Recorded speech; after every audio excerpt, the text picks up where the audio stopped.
Now, when it comes to Star Wars, one of, if not the most fascinating aspects of it, has got to be the Jedi-Sith dichotomy. The way these two factions or orders, each using different sides of the Force, are oddly similar in some ways, yet complete opposites in many others, with the ever so critical master-apprentice relationship being at the very core of both ideals, and being a window into everything they're all about. In fact, one of my favorite lines in Star Wars was spoken by Yoda to Mace Windu in The Phantom Menace, when he said of the Sith that always two there are, no more, no less, a master and an apprentice. And of course, Windu goes on to ask which was destroyed, the master or the apprentice,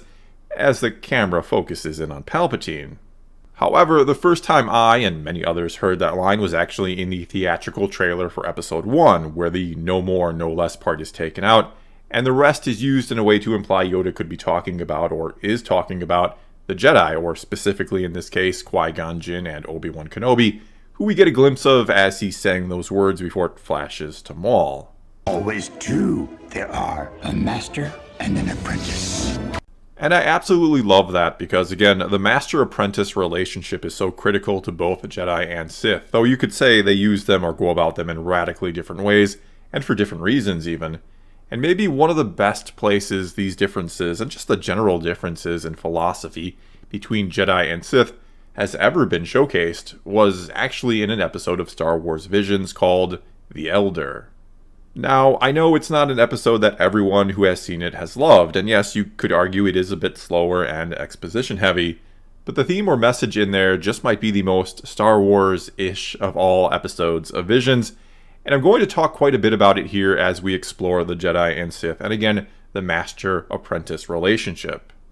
And if you haven't seen that episode of Visions, that's fine, it's certainly not required viewing for this. But if you intend to watch it and you haven't yet, do be warned this is going to spoil pretty much the whole thing, so maybe click away and come back after checking it out. Okay, so this episode starts with a Master and Padawan Jedi on their way to the Outer Rim, mainly because the Master thinks this could be a good experience for his young apprentice, but the Padawan only seems to care about what kind of adventure and or excitement this could lead to, which are, of course, things that Yoda once told Luke that Jedi do not crave.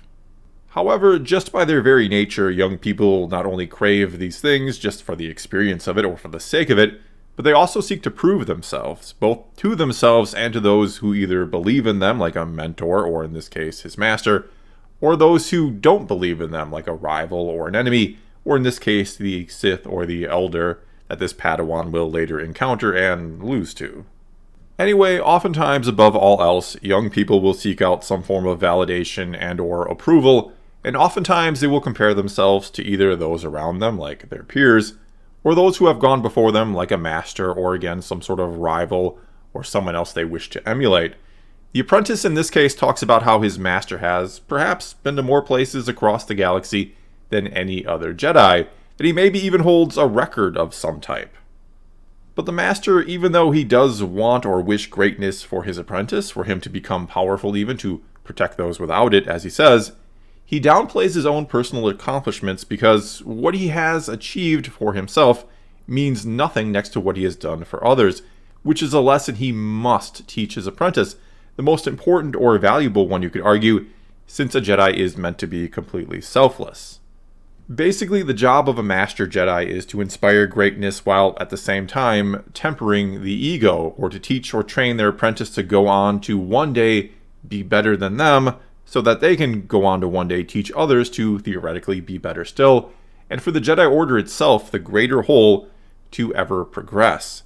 Yet the Master has to make sure a student never takes too much pride, if any really, in their own personal accomplishments or victories.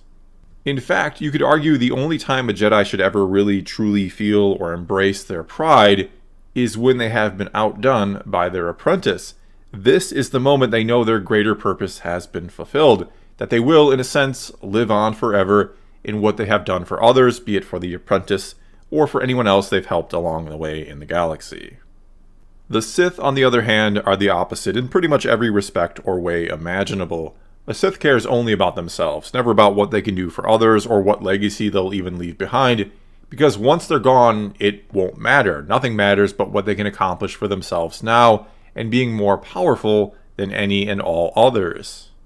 And even when they do something that on the surface seems like it's for someone else, there is always a selfish intent or motivation behind it, like when they take on an apprentice, which again they all do. The goal with that apprentice is to teach them just enough to be useful, but not enough to ever surpass them. They're always trying to tease them with more knowledge and power to keep them faithful. A Master Sith has to unleash an apprentice's ego while tempering that greatness, which is the opposite of what the Jedi do. And along those same lines, the moment a Sith Master is surpassed by an apprentice, if that apprentice is not killed and replaced before that, is not a moment of pride for the Master like it is for the Jedi, though it is a moment of pride for the apprentice, whereas it is a moment of humility for the Jedi apprentice. Instead, there is nothing a Sith Master fears more than an apprentice becoming better or more powerful than them. Nothing. Because this usually means they are either losing their power or have reached their peak potential and are in decline, and that death and replacement is now imminent, that the apprentice will kill them and take their place as the Master Sith,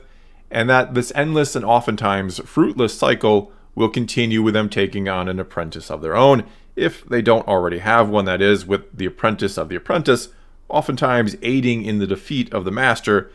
because they too seek power in the end. And in all of this, with the Sith way, there is little care or concern for any sort of greater cause of the Sith or the Sith legacy. It's only about the self, not what they leave behind. To the Sith, an apprentice is not the future like it is for the Jedi. Instead, they're little more than a tool to be used for their own gain. Whereas for the Jedi, they focus on the here and now, what good they can do in the moment, and then they can eventually find peace in death knowing they did all they could in life, and that they passed on their own legacy to another along the way.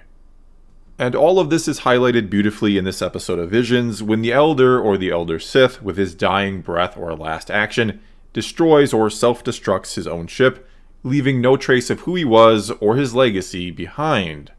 And though you'd almost think someone who fears death so much would want the opposite, that he'd want his ship to be found and pillaged for information about him and his life, that he wouldn't want to be forgotten,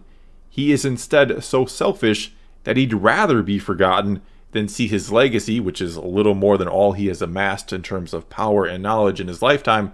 he'd rather see it gone and destroyed than potentially be discovered and used by another to achieve more than he ever could or did. And the truly sad part for the Elder Sith, as he knowingly declines in power, is that he has gone full circle. He has nothing left to live for but the thrill and to prove himself once more, which are things that the young Padawan currently seeks, excitement and validation of who and what he is. The Elder wants to find and fight a worthy opponent, a powerful Jedi, the same way the Padawan is hoping to find a Sith to have someone to prove himself against. The big difference, of course, is that the Elder Sith talks about what he once was and how powerful he used to be, whereas the Padawan still gets to talk about what he might become with continued guidance from his master. And so all this means that the Elder Sith in his final days doesn't have that peace of mind that the Master Jedi does or eventually will. The Master Jedi who does not feel the need to prove himself in some respect or in a form of combat, even as his power begins to decline, simply because his Padawan is the proof of his purpose and his greatness. And he can find peace and contentment in that as he will continue to grow ever weaker in time, whereas all that awaits the Master Sith is bitterness as he is finally forced to hold on to the past instead of always looking forward. All in all, this episode of Visions was a great example of one of the core ideas or philosophies behind Star Wars, or the big difference between the Jedi and Sith, which is how, almost ironically you could say, we get more from being selfless than we do from being selfish. That long term, the more you do or give to others, the more you get for yourself, and the more you get out of life in general, the more fulfilled you will feel in the end. Though it's hard to see that and understand that when you're young and want to prove yourself, or when you're old and have spent your whole life only thinking of yourself. Anyway, if you enjoyed this video, or if you enjoyed Star Wars Visions and want to hear more about it, I did reviews along with my wife of each and every episode over on my second channel. We also did a sort of ranking and rating of them all, And so if you're interested in that, a link to the playlist will be in the description and probably in the comments below. Though do know ahead of time, those reviews are far more lighthearted and fun than any sort of in-depth discussion like this was. Well, that's all I've got for you this time. Now it's your turn to tell me what you thought about this episode of Visions called The Elder, or what you think about what I had to say about it, or what you think about the ever so fascinating Jedi-Sith dichotomy, or feel free to check out our reviews over on my second channel. Whatever it might be, do leave a comment somewhere and let's talk some Star Wars. And until next time, thanks for watching.